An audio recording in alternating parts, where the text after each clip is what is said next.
Does birth control really help with PMDD? Why does it work for some women and why does it not work for others? And what's the real answer we should be looking at? If you're new, then welcome to the She Sacral channel. My name is Lindsay Christian. I'm a hormonal burnout coach for women, and I'm here to help us understand the truth about our bodies and what happens when our bodies are going through burnout and how that impacts our hormones. So if that sounds like something you need in your life, then you've come to the right place. Let's go ahead and break down PMDD, which for those of you that don't know, it stands for premenstrual dysphoric disorder. And really, when you break down premenstrual dysphoric disorder, it really just means that before your period starts or before your menstrual phase, you experience extreme uneasiness or discomfort that disrupts your life, and there's a pattern. It is cyclical, but it really doesn't break down what is really happening. When it comes down to PMDD, it is also a sensitivity to the hormonal fluctuation. So for the first half of our cycle, our bodies are working off of estrogen. And when we have that estrogen, we feel great. We're more resilient to stress. We're more focused and calm and at ease, and we can manage life. For a lot of women, once ovulation hits, everything just goes downhill from there, right? And that's when we move into that luteal phase. So what happens is the body shifts over to progesterone. Now, progesterone is actually supposed to be a natural antidepressant, but for many women with PMDD, they can have a sensitivity to that progesterone. So now that we know kind of what's happening behind the scenes with the fluctuations with the hormones, let's talk about the mood centers and how that plays a role with PMDD, because we know for the most part, the mood is the main thing. The emotions are the main issue that we're facing, right?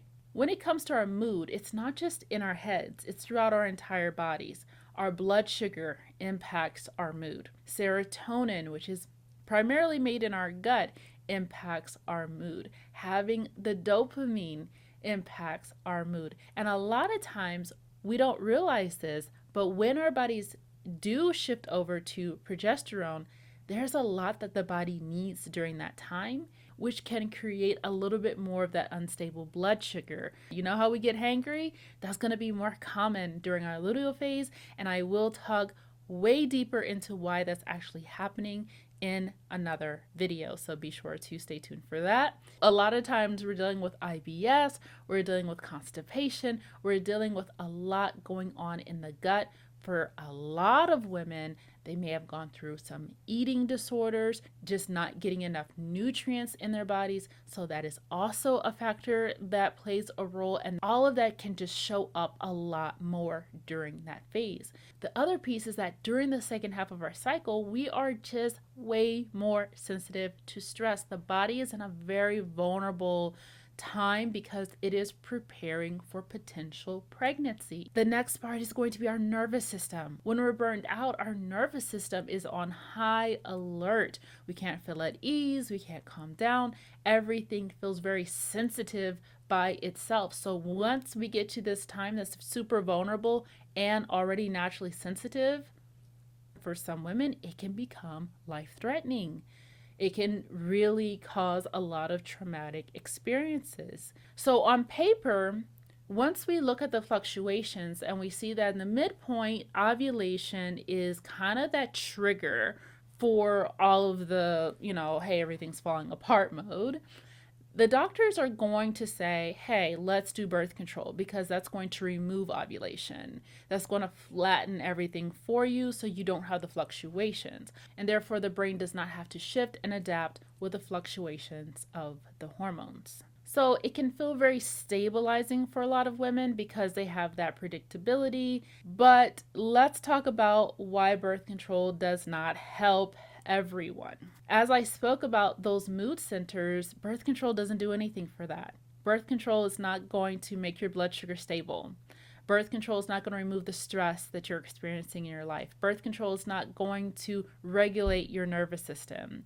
Birth control is not going to give you the serotonin and fix your gut health, which is creating a lot of the mood changes as well. So if your PMDD is driven more from chronic stress, exhaustion, not eating enough, and having an overloaded nervous system, flattening the hormones are not going to fix the issue. So for many women with birth control, it can actually cause emotional numbness, depression, anxiety, or even worse, feeling those same exact symptoms that you're trying to get away from returning during those placebo weeks. So for a lot of women, they're like, I don't feel any different. I'm still experiencing these mood swings even with the birth control. And that's because all those mood centers of the body are not being fully supported. That is why I created the Pleasure Wire, to help women learn how to balance their hormones naturally so you can know what your body needs, you can reduce and honestly get rid of those PMDD symptoms. Like I did. I am PMDD free. Thank the Lord.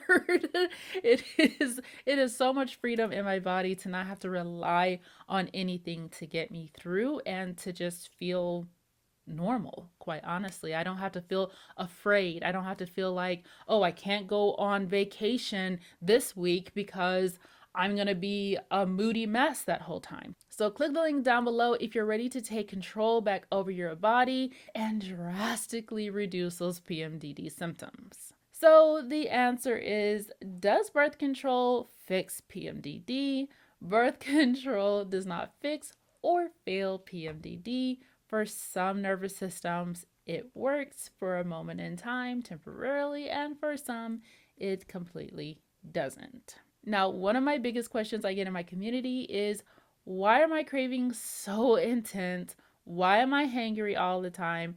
And why do I feel so on edge during the luteal phase?